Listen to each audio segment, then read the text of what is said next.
itu seolah-olah menjadi genderang perang yang ditabuh, di mana seorang Nikita Mirzani di persidangan hari Kamis kemarin didatangi ataupun dihadiri oleh Bang Ferry Juan.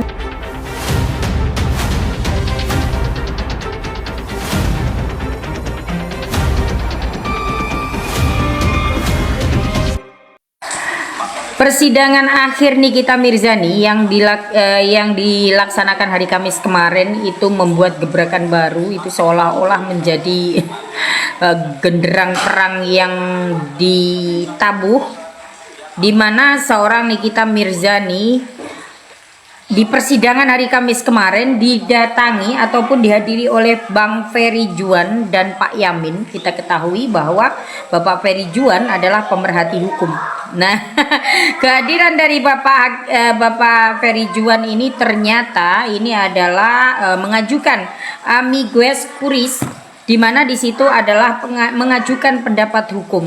Jadi di sana ketika Bapak Hakim meminta pendapat kepada JPU dan JPU menolak, tapi dengan serta-merta kita ketahui penasihat hukum dari Nikita Mirzani langsung mengatakan bahwa JPU tidak berhak memberikan pendapat karena itu adalah salah satu hak dari pemerhati hukum untuk melaksanakan pengajuan tersebut.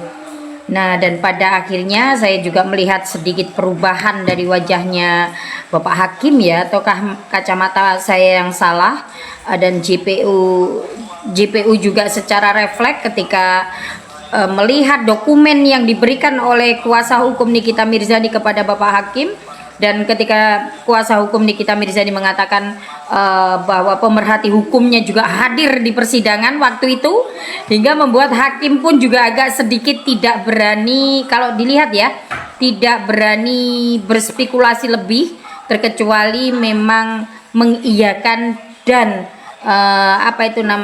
memundurkan.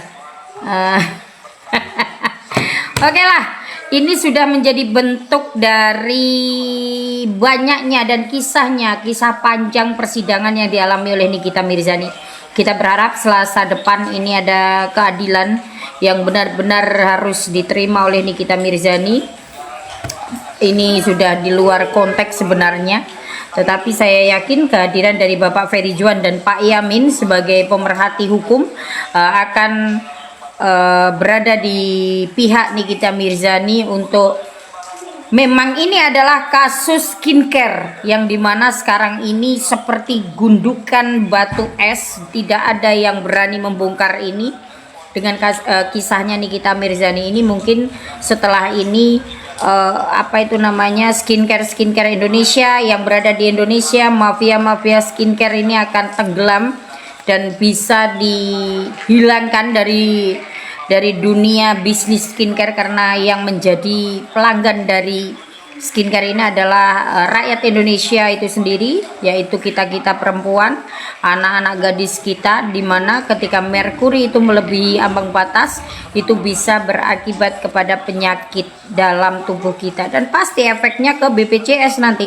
Apalagi kalau merkuri berlebih itu katanya sesuai saya browsing itu yang disasar adalah ginjal. Nah, disitulah nanti BPJS dari negara pun akan ginjal-ginjal menghadapi pasien-pasien yang berjatuhan akibat salah satunya resiko dari pemakaian merkuri yang berlebih yang rutin begitu. Oke. Bergantung kepada Bapak Ferry Juan memberikan tanggapannya untuk Selasa depan. Semoga Nikita Mirzani bebas dan bisa membayar setelah sekian bulan anak-anaknya tidak lagi bersama dirinya. Di luar dari itu, saya berharap Dr. RG pun mempertanggungjawabkan tentang produknya yang telah beredar, di mana yang kemarin juga ditarik oleh BPOM, itu mempertanggungjawabkan itu kepada para konsumen, dan mafia skincare lainnya pun juga mulai diusut oleh pemerintah itu sendiri, karena kita tahu pemerintah pun juga harus sadar karena skincare ini berdampak kepada nanti penyakit yang akan diderita oleh pemakainya jika berkelanjutan, apalagi melebihi batas merkuri yang ini oleh BPOM ya. Nanti dampaknya itu ke BPJS nanti. Pastilah kalau sakit itu pemakaian BPJS nantinya ya. Oke, salam cinta damai dari Kediri. Assalamualaikum warahmatullahi wabarakatuh. Belum tahu, belum kenalan ya. Dan itu mereka, oh my god, tatapannya kepada ketiga hakim itu luar biasa. Mamski lihat, beliau seperti ini nih, melihat begini. Beliau begini, dilihat terus di begini. Wow guys, dan alhamdulillah Bapak Hakim menerima apa yang akan disampaikan oleh pemerhati hukum. Dan insya Allah di weekend ini, di Jumat ini ya, di Jumat berkah, masih ada Sabtu, Minggu, hari Senin, Bapak Hakim yang mulia dan timnya dapat membaca ya apa yang disampaikan oleh pemerhati hukum senior di negara kita, dan juga melihat gitu ya dari isi pledoi juga duplik yang disampaikan oleh tim kuasa hukum Nikita Mirzani dan juga Nikita Mirzani sendiri, sehingga bisa memberikan keputusan untuk Nikita Mirzani tidak bersalah ya Pak, tidak bersalah di mata kami semua, di mata masyarakat ya, termasuk saya Emma Waroka. Nikita Mirzani tidak bersalah. Semua yang dituduhkan, didakwakan itu menurut saya adalah salah besar. Nikita Mirzani tidak pernah melakukan hal-hal yang dituduhkan seperti itu. Jadi saya harap, saya sangat berdoa, saya masih sangat optimis, insya Allah Bapak Hakim dapat memberikan keadilan ya sebaik-baiknya, yang fair gitu untuk Nikita Mirzani Pak. Juga kami menyoroti bagaimana sikap Sabta Vinadi, orang yang salah satu nih disebut oleh Nikita bahwa memberikan informasi yang berguna buat Nikita dan akhirnya dimasukkan ke dalam pledoi terkait Undang-Undang Satwa Bang. Betul sekali. Jadi saya ingin sampaikan makasih juga untuk dari timnya Bang Fakih ya, dan juga Bang Usman yang telah mau berkolaborasi dengan kami APTSI. Dan memang senyatanya kami telah menemukan terkait dengan adanya dugaan malpraktek dilakukan oleh salah satu jaksa. Apa mungkin Bang Andreas nggak kenal dengan Nikita, kan nggak kenal kan? Sama sekali nggak kenal. Oke, apa alasannya mau membantu Nikita memberikan informasi? Oh iya, ini jawaban yang sangat bagus buat saya jawab, yaitu terkait dengan masalah humanis aja. Saya melihat bahwa dalam hal kita memberikan atensi bahwa ada hak asasi manusia yang telah direnggut oleh salah satu, apalagi ini adalah pengacara negara.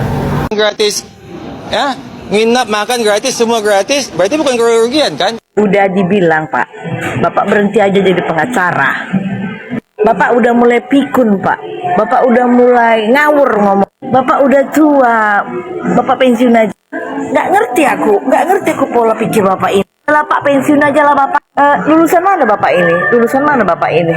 Dosennya mengajarkan kayak gini soal hukum, bahwa orang masuk penjara itu makan gratis, tidur gratis, itu nggak kerugian, itu keuntungan gitu ya Pak. Apalagi orang yang ini, yang punya pekerjaan yang berpenghasilan banyak terus dimasukkan ke penjara maka tidur gratis, itu nggak kerugian, itu keuntungan gitu ya. Bapak ini sekolah di mana? Fakultasnya di mana dulu? Mana kampus Bapak? Sama kayaknya pelapor dengan pengacaranya ya. Udahlah, kalian pun wartawan ngapain kan kayak gini-gini, kalian tanya-tanya. Gatal kepala aku jadinya kan. Cobalah pelapor itu masuk penjara dulu Pak, klienmu itu makan itu gratis dia, biar nggak capek dia lab-lab sama jual skincare yang abal-abal. Ngawur aja kok cakap. Pengacara ngomong kayak gini.